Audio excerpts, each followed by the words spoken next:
Hi, I'm Christine Stewart. I write as Christine Stewart-Nuñez, and I am South Dakota's Poet Laureate. The librarians at the Sioux Falls Libraries have asked me to do some videos to talk about poetry during our National Poetry Month of April. And so I was supposed to go speak in person, but given the pandemic, we're trying to do some online outreach, hence the videos. The list of questions are so good, they would take me a long time to go through. So I thought I would take them in little bits and pieces, and that would also keep it easier to do given my home situation with my kids running around. I can hear them out there a little bit, so hopefully I won't be too distracted by them, because I'm really excited to talk about poetry.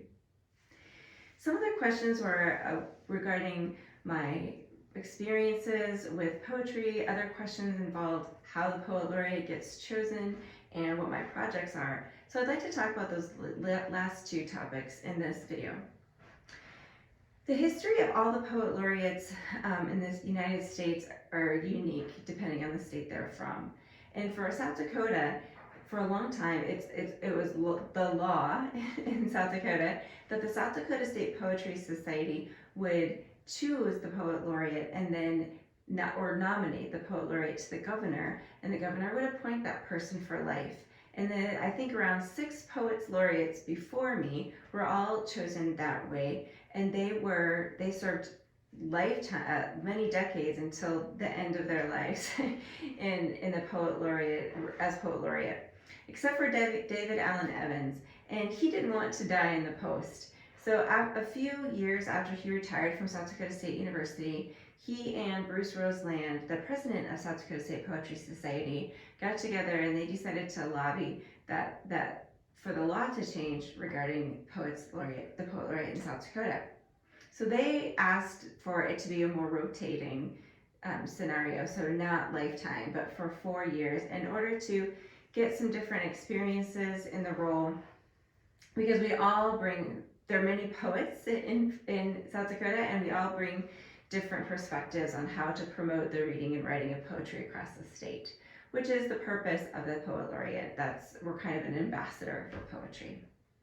So the way that they choose the Poet Laureate then, at least in this new part of it, or this new version of it, is that the South Dakota State Poetry Society put a news release out asking for applications for the role.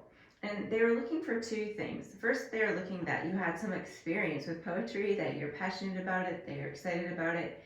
And then the second thing was that you had some ideas on how to promote it. And my immediate predecessor, Lee Ann Royapa, who teaches down at the University of South Dakota, she was the first person in the role with a 4-year term. And then, so when her term expired, I threw my hat into the ring along with a few others. I'm not sure how many applicants they had, but the top 3 were chosen for personal interviews by the SDSPS board. And in that interview, it was me, the other 2 interviewees were Patrick Hicks and Jim Reese. And one of the questions the librarians asked me was if I was surprised to be chosen. And given that Patrick and Jim were the other interviewees, I was really surprised to be chosen. I know Jim and Patrick well. I went to school with Jim at Nebraska. I've known Patrick since I moved to this state here in 2007. And they're great poets, and they're great human beings, and they have amazing ideas on how to promote poetry. So I was very excited that I was chosen and honored, because I was in good company for that kind of competition moment. So I think that one of the things that appealed to the board about my application and my interview was my projects. How was I going to promote poetry across the state?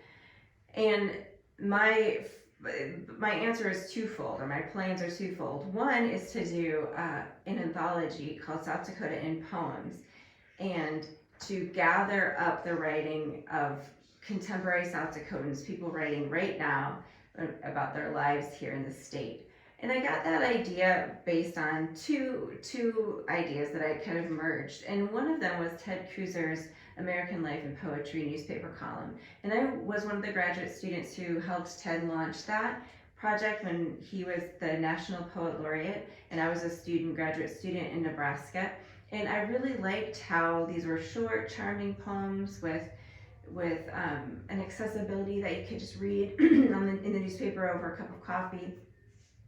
But they also spoke to our lives here in America, our cultural life here in America. So I took that idea, and then I merged it with Tracy K. Smith's National Poet Laureate project, one of which things she did.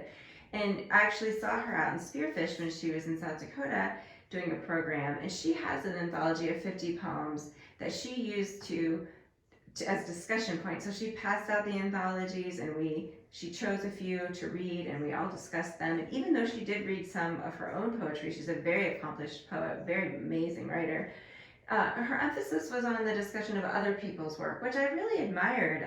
I thought that was a brilliant way to say, yeah, here's my work, and here's what I do, and here's a little tidbit of it, but let's talk about this other work too. So I decided that I would combine that and do my own anthology, although it'll be more than 50 poems, about what's happening in the poetry, in the lives of the poets in South Dakota right now, and reflective of our lives as South Dakotans greater than that. So after I pitched this idea and I had gotten chosen as the Poet Laureate, I started to do more research. And one of the things I found out was that there had been other anthologies in the 20th century, almost one a decade for the whole 20th century, even starting in the 1800s actually, people putting poems by South Dakotans together in collected form. And it just hasn't happened in about 30 years that way, just a smattering, a bunch of different writers together. Patrick Hicks did do an anthology published by the Center for Western Studies about 10 years ago, and he contacted a dozen or so South Dakota poets who'd already had books published and asked them to contribute poems to that collection. And so that poetry doesn't necessarily reflect South Dakota, but it reflects the poetry of established writers in our state. So what I wanted to do was more of a grassroots kind of move where the submissions were open to everyone. And as long as you had some residential ties to the state, I wanted to read your poems. And I was looking for poems that were accessible, high quality. I looked for a diversity of voices and forms. I wanted poems that looked at the complicated parts of our state, as well as the things that we should be celebrating in our state. So I wanted to create like a holistic kind of diverse, inclusive book. And I think I got that. So I spent the fall and winter time trying to get the word out about this anthology, and it encouraged submissions. And March 1st was the submission deadline.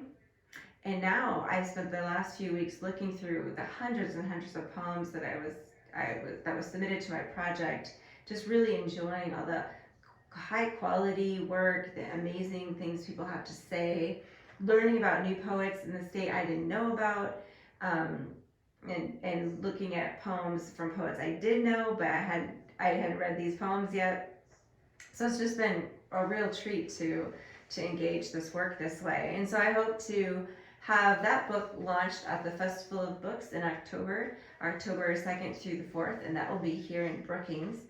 And that's sponsored by the South Dakota Humanities Council. So who knows what will happen in our world over the summer, if folks will want to gather in big groups again in the fall, if it'll be safe to do that.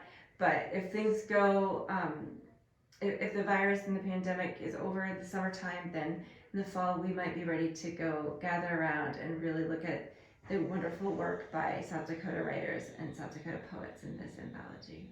So after that, like the second prong to my project is to use this anthology to go across the state to talk about poetry in schools and community centers and libraries, and to celebrate our work and to discuss the work of writers in South Dakota. So we'll use the anthology as a promotional tool.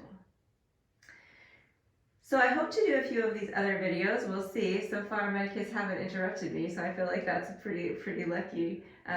Things sure have changed in our lives in the last few weeks, and for me, writing and poetry is one of the ways I'm getting through these rough times. So please don't hesitate to ask questions, and I can try to answer them either via email or through social media. And thank you for listening and watching.